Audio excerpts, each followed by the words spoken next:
Yo, what's up, YouTube? We're live. It's Ddragoon. Thanks for coming and hanging out. I wanted to take a little bit of a time to... I'm gonna cut this, okay. What's up, guys? It's Ddragoon. Thanks for coming to hang out. I'm making this on Christmas Day. I'm gonna be going to my family's pretty soon to eat some dinner. Super excited about that. Just feeling grateful every day of my life. And I wanted to come tell everyone a little bit about myself, how I got into Genshin, and how I got into gaming in general. And maybe some of you can relate, maybe some of you have your own journey. It's all good. So let's see, like, where to start, man. So it all started back in like the 80s. And my mom was a single mom, and she bought an NES. Actually, she didn't buy it. Someone gave us an NES with a bunch of video games. And they had like Ninja Gaiden and Metroid and Mario Brothers and, you know, Duck Hunt. We had like 20 games, man. And I remember one of them was Dragon Warrior. Now, I loved video games. Yeah, I loved Ninja Gaiden. I was playing all these games, you know, but Dragon Warrior, there was something about the RPG side of it. Especially when I was doing so good at the other games. Mega Man had the original Mega Man 2 and 3. But back to Dragon Warrior, you know, I was like, wow, I play and I go to adventure and suddenly I'm dying. And I'm like, why am I dying? And so my mom had to level me up. So my first RPG, I was too little. So my mom, we just sat there and fought slimes together. And it's just a great memory of like my mom helping me beat this video game. And like Dragon Warrior at the time, I don't know, I must have been like 6 or 7. Not even that old. I was like young, man, like 5 or 6. And we eventually like played through and beat that game. And that game was crazy. There's like little tiles. You have to use the search function to like get certain items. There's no internet back then. You know, it's just us in a tiny apartment complex trying to figure out this game. And somehow we did it. And I remember, I wonder if it was one of her boyfriends was like helping me. I can't remember. Like someone, they must have helped me. And I don't know if we ended up buying the guide or whatever, but we somehow beat that game. And we ended up moving to another small apartment. My mom's still working a lot. And one of the kids there, he had a Nintendo too. So we were friends, but he had Final Fantasy for Nintendo. And I was like blown away by Final Fantasy and how cool it was. And I was like, this is even better. You know, you could actually see your team. They had the side view battle, you know, your team was there. You could build your team. And I was like, oh my God. You know, this is the coolest game ever. So I ended up getting Final Fantasy. And wow, it is awesome. I had so much fun looking at the maps and the codes. I've never beat it to this day. I've got to the Chaos Dungeon, and I think I wiped on when I didn't even get to Chaos. I like wiped before that. It's a hard game, especially the original. And I never wanted to play the easy ones, you know. I'd only play the original. Anyway, fast forward a little bit more. My uncle's watching me, and we play Final Fantasy 2. And I'm a little bit older, and I really fall in love. Now, I end up playing through tons of RPGs in my life. You know, the ones that stick out are like Final Fantasy 2 or 4. 4 in the Japan, 2 in the US. Final Fantasy 7, of course. Persona 5 recently, you hear the music. And that one's got a special place in my heart. We're going to talk about that one a little bit later. Some other ones, you know, Final Fantasy Tactics, really, really amazing game. So many games, to be honest. And what else we got? Saga Frontier, that's a sleeper hit. And another one my mom got me. Let's talk about this story. We're at Fred Meyer's one day. It's not any particular special day. My mom was a single mom. She didn't have a lot of money. And I remember I was like I would go look at the video games when my mom would shop. That was like the standard thing. I'd go see like that's kind of how I'd figure out what games were out. Like we didn't really have the internet and like all these reviews. We didn't know for months at a time. Like this one was coming out. Like I had no idea. They'd just show up on the shelf one day and I'd be looking at them as a little kid. And like that's how I found out about all the games. Maybe like Nintendo Power or like Game Informer, some of these magazines would show a few, but it was I didn't get them every month. And anyway, I'm in Fred Meyer and I see this anime game. I have no idea what anime is at the time. And it's Lunar the Silver Star Story Complete. And I'm looking at it And the back, the girl's butt is just right there. And that like kind of made me, as a kid, I was like, oh my God. I was like maybe 14 and I was a little bit shy. But I was looking at the inside and I was like, this looks awesome. And it was the complete edition with, you know, the map and the soundtrack. And there was voice acting and anime faces. And I was so hooked. I was like, I want this so bad. I want this so bad. And it was, I think it was $79.99. And, you know, most PlayStation games back then, I think the new ones were retailing at $39.99. The US dollar was strong. It was cheap to get games here. You could get like Final Fantasy VII, like $39.99, no problem. So this was a PlayStation game that was $70. And I'm like, I want this so bad. And I just tell my mom, Mom, please, can we please get this game? And God bless her heart, she does. She got it for me. And wow. This is one of the most emotional games ever. Extremely hard and challenging. Some amazing music. Really uplifting and positive story. Super cool characters. And it's dated for sure. A lot of the games I play are dated. They didn't age super well. They're not Genshin Impact or Persona 5. But at the time, you know, you have to understand, like, we were at the wall. Like, when a lot of time when I talk about these games, Final Fantasy IV, Final Fantasy VII, or Lunar the Silver Star Story Complete, I was playing them when that was the wall of those are the best games. And there's some other games around them, you know, like at that time. But, you know, wow. What an amazing game, especially for the time. One that did age pretty well. All of you know, Legend of Zelda Ocarina of Time. Now, I had went from Nintendo to PlayStation, and I remember when Ocarina of Time dropped for my birthday, I was like, yo, I want a Nintendo 64. My stepdad got me a big TV, like, you know, like a little, one of those big old square box TVs, and a Nintendo 64 with Ocarina of Time, the Gold Edition, and wow. I mean, blown away. Getting stuck in the water temple for so long, just riding the horse and being in that world. All the way till Christmas one year, we get Elder Scrolls Morrowind. I've never heard of it, and I literally stay up all night playing it and find all the tricks and the best way to like start your character and all the cheap stuff you could do, and getting the Boots of Blinding Speed and the Savior's Hide magic armor. So many things. You probably don't even know what I'm talking about, right? That's okay. Go look up those games. Anyway, classic gamer, okay? Just playing old school games. Love them all. I mean, not a collector though. Like for me, the whole point of gaming is the experience. Like, I don't need a bunch of boxes. There's a lot of these gamers, you know, they've got every edition of every game. They have it on every platform. You know, for me, and I think for real gamers, it's about the gaming experience. And there was no gaming experience stronger than Persona 5. Now you're listening to me, and I'm talking a lot about games. I was clearly kind of a socially isolated guy. Now, I'm pretty talkative, and I kind of had like my moments, but a lot of my free time would be spent, you know, I'd want to go play games. And it isn't a very social thing most of the time. Some days we'd like go play Halo with the friends, or we'd play like 4-player Smash Brothers or whatever. That was cool. But late in my life, you know, I was not doing the best. I hadn't made social connections. I hadn't made the work connections. And I ended up getting a copy of Persona 5. Now, one of my ex-girlfriends, she had played Persona 3 FES, and I had watched her play, and I'll admit, I was like, that is one of the coolest games ever. Like, Persona 3 was just so fun. It was fun to watch her play. It was cool to be dating a girl that played games, especially like a game like Persona. And I saw how dark it was. You know, they would shoot themselves to summon these demons and do attacks, and I was like, dude, this is so dark. It's awesome. Like, that's fucking awesome. And we're in some, like, dark realm. Anyway, I get into Persona 5. I'm hyped. But I had no idea what I was in store for. And Persona 5 is all about these social links.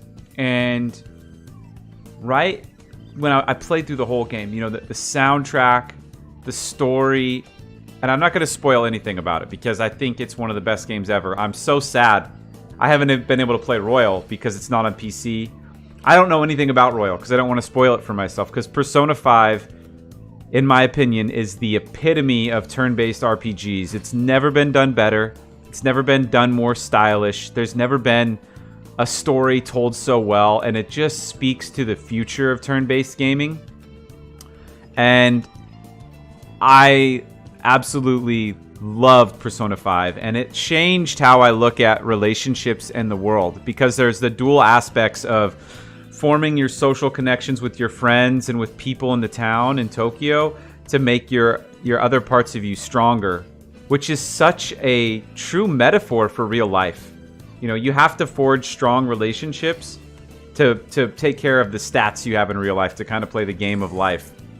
And after Persona 5, I ended up going into marketing without a degree. And that's like kind of where my my career took me until I started a business doing photography. And so that's what I do right now. I work in marketing and I have my own business doing photography.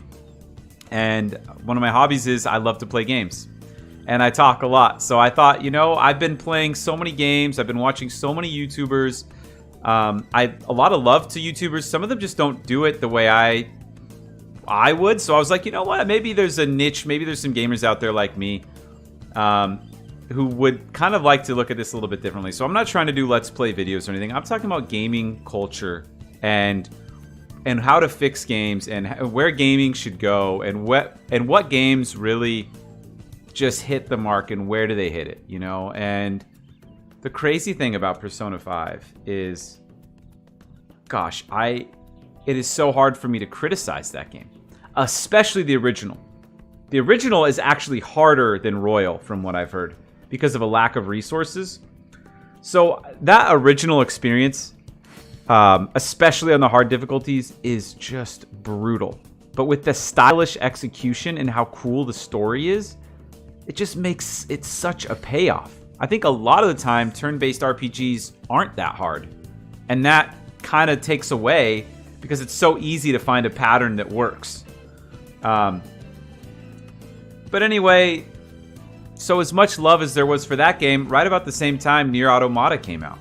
And it's an action RPG with beautiful 2B and this crazy, like, AI existential story. Another one of my favorite games of all time.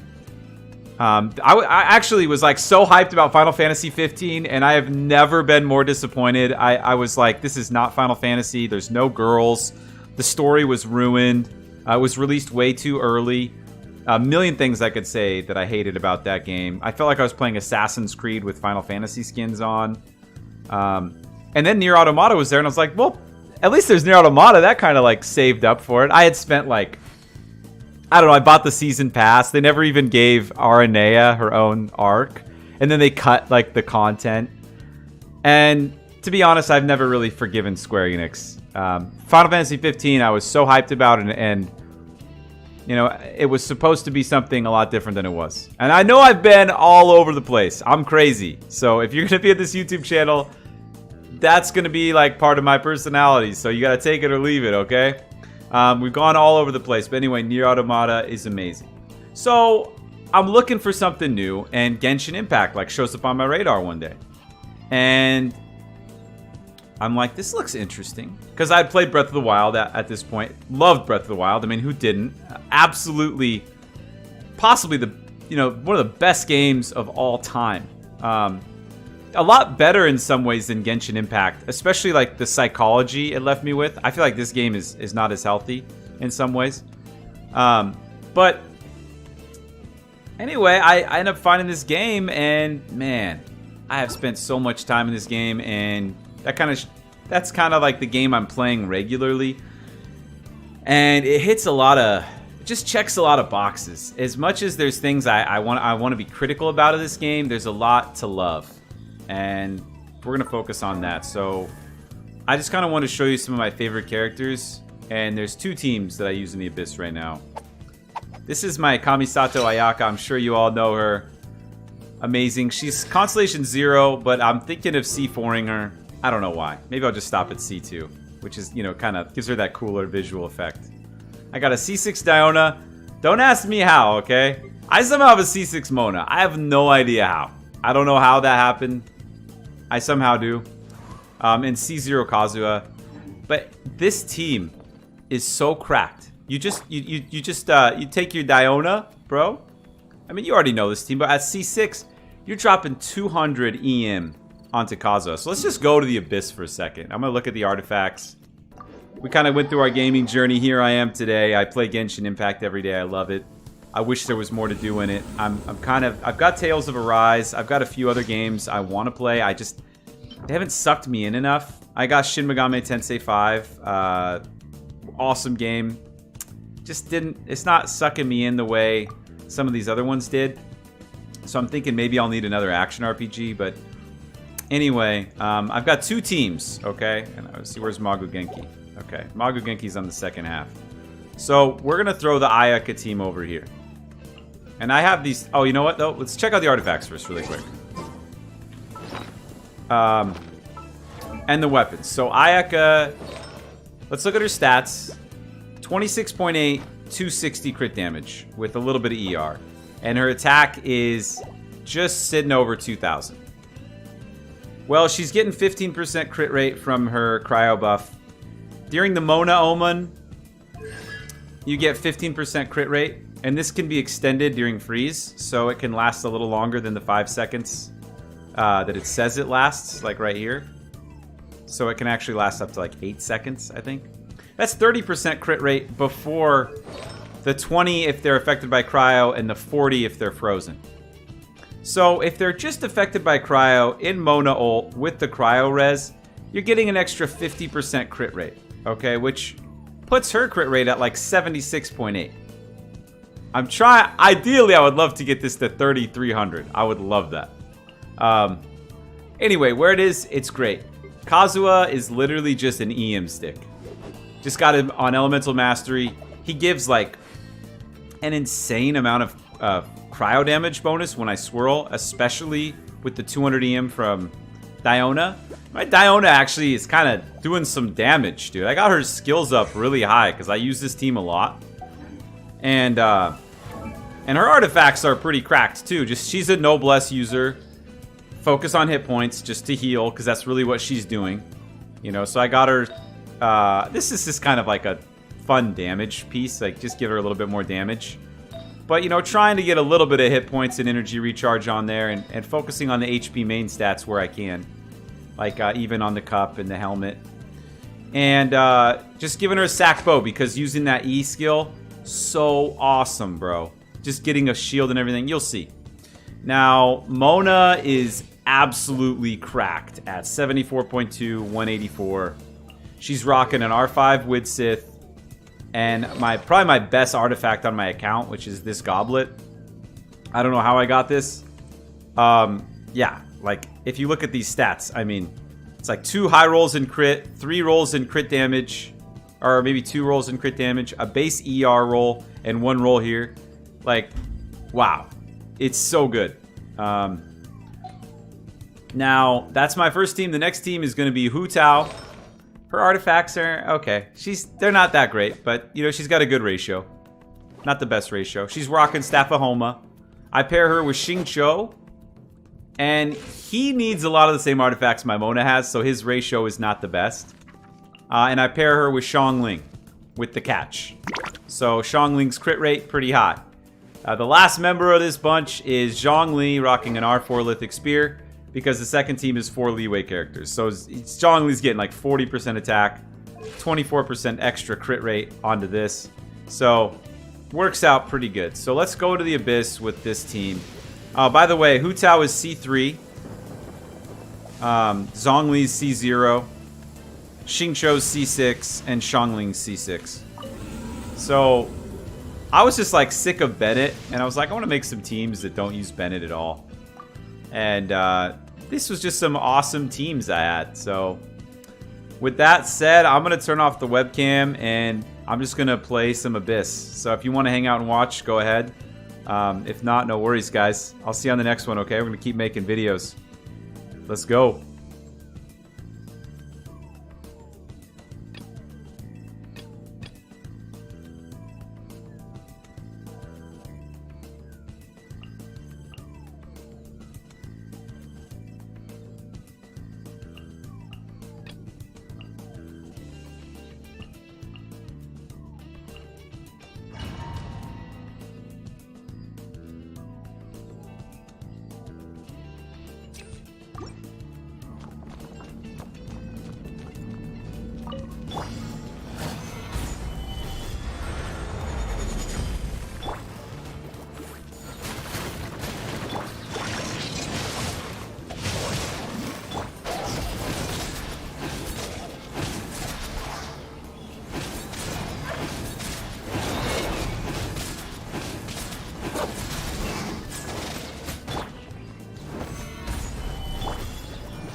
Yo, what's up, guys?